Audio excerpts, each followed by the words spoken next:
takže si po jednom budu zvát na rozhovor a jako první jsou se mnou ve studiu dva důležitý členové End of the Week, protože to je náš pořad. Tak já vám je hned představím. Vice versa is in the house. What up, Rob? How you? I'm good. Sammy Jacket's in the house. What up? Takže představitelé New Yorku a Francie. Let's do this. End of the week. Yeah, we here all week, man. World Finals. We got, what, 8 countries here? Yes. 8 separate countries. We're about 100 deep. Speaking all kind of languages. It's going to be amazing. I'm just glad to be here. Thank you for having us. Thank you for organizing this. I appreciate you, Anna. You are the bomb. Thank you. Word. Translate that to them. Tell them I am the bomb. I'm sure.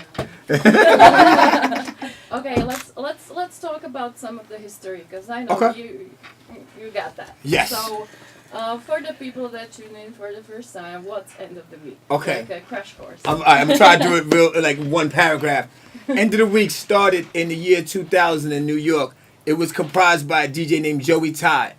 He basically had the idea of having an open mic with me, my partner Prolific One, and my other partner Super Zoo. He had the idea for us to come together and do open mic for the people. He never made any End of the Weeks because he got diagnosed with brain cancer. Oh. And so End of the Week is his living legacy. He never saw one show, but it was his idea. We kept it going, and it's been going 17 years. And now we're in 8, 9 countries, and we're here in Prague, and we're just doing it up. But basically, we do the MC Challenge. That's our calling card all around the world. We do that, and we meet once a year, and this is that gathering for 2017. Right. What about you, Sammy? So I discovered End of the Week in 2002. At that time I was shooting a documentary about hip-hop in New York. And I met Immortal Technique that brought me to End of the Week, and there I discovered the movement. And so I started, so they were a big part of the documentary. We really followed the End of the Week. And Live from New York, check it out. And I fell in love with the concept. And me coming from France, I knew that France was the second market for hip-hop in the world, and that we needed something like this in France. So I discussed with them, and I suggested the idea of bringing the concept to France. There was the first winner of the MC Challenge, Webify, was actually traveling, and he had done one challenge in Spain and one in the UK, but there wasn't really a real chapter outside of the United States. And the first real chapter of the United States was the one that we created in France, and it was in 2004. And then from there we extended to all over Europe, and now in almost 17 countries. So it was really the beginning of the worldwide movement. Exactly. Of He took what we took from New York and took it over the pond, and now we all over here. Same movement, well, though. 2 legends then. You're a legend. I'm a legend. I mean, it's 15 years. What you talking about? Let's go into like the basic concept that goes.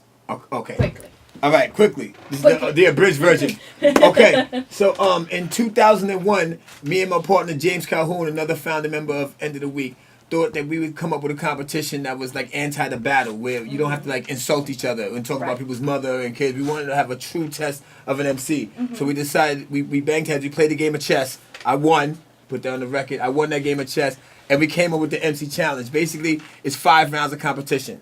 The first round is of off the Written verse. The first round is a written verse. So basically you have pre-contrived material and you do a written verse. The second round is a cappella, so there's no music. The third round is the freestyle grab bag. You have to pick up items out of the bag and impromptu rhyme about them. Round number 4 is called beat juggling. You have to rhyme to everything, or MC versus DJ. That they say that in Europe.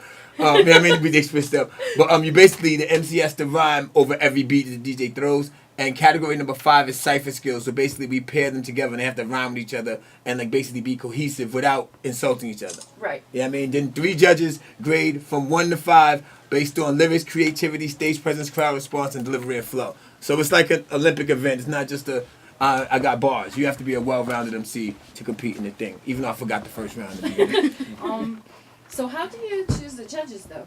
Um, Who gets to qualify to judge Well, that? in the States, it's a lot easier because we just have aficionados and we have people who know the competition. Sometimes Right. it'll be a DJ, sometimes it'll be a producer, sometimes it'll be Okay. another MC, sometimes it'll be somebody who's in the channel before. Right. But when we do this, it's hard because there's so many different languages. Exactly. So like, there's gonna be people rhyming in English, there's gonna be people rhyming in French, in German, Portuguese, all kind of languages. I might have made that up, but I'm not gonna translate it. yeah, don't translate it. Okay, but it's really hard because you have to have judges who speak more than one language. So I'm gonna leave that up to you guys. It was complicated to find the good format for the judging, and what we came up with was the fact that the lyrics in the international competition is not as important as in the national competition, and we try to focus on the rounds that don't require to understand the language, Okay. like the flow, the creativity, the crowd response. Like you Right. can speak like hip hop is a universal language, so everybody can understand that. But of course, we have to judge lyrics, so we count on like that's what we tested on different events, that we count on the generals from every chapter that will give a mark for the lyrics for their competitors, so at least that they have some point for that, and the rest will be up to the local judges. So whenever we go to a different country, it's the host that select the judges. They need to have people that represent the culture and that have a legitimacy within the hip hop culture to be able to judge this. Because not everybody speaks 5 languages like you. Oh, you do? Yeah, I do speak 5 languages. Yeah. Do you speak Czech? No. Nope. No? Oh? I Oh, wish. Might as well speak no languages. I wish. That's not what I meant. I'm kidding. Nah, it's me. It's messing around. Okay. Okay. Okay. So before Before you I kick let me you out. go. Before you kick me out, I get it. You can say it. I wanted to talk about your little midlife crisis. How about that? A couple of years ago, I did a project which was my last. Yeah, I mean, I'm getting up there in years, so I decided that would be like pretty much the last full length album I did. So I decided to call it Vice's Midlife Crisis. So you know what I mean? It's like a play on words. My name rhymes with Midlife Crisis or Vice's Midlife Crisis. A lot of the songs are like tongue in cheek about me going through some stuff, and there's a couple of heartfelt joints on there too. You know what I mean? But it's bars though. It's bars. I'm nice. I'm mad nice. Believe that. Takže Vice versus přednedávnem pár let zpátky nahrál